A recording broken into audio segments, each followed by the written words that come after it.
Come walk with me. This is day 18. Let's go.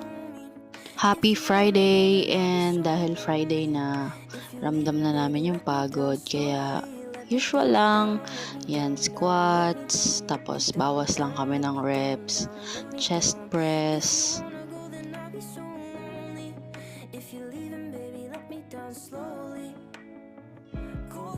After nun, leg extensions, and then triceps something, tapos lat pull down, and then after, sit-ups. Yay, so proud.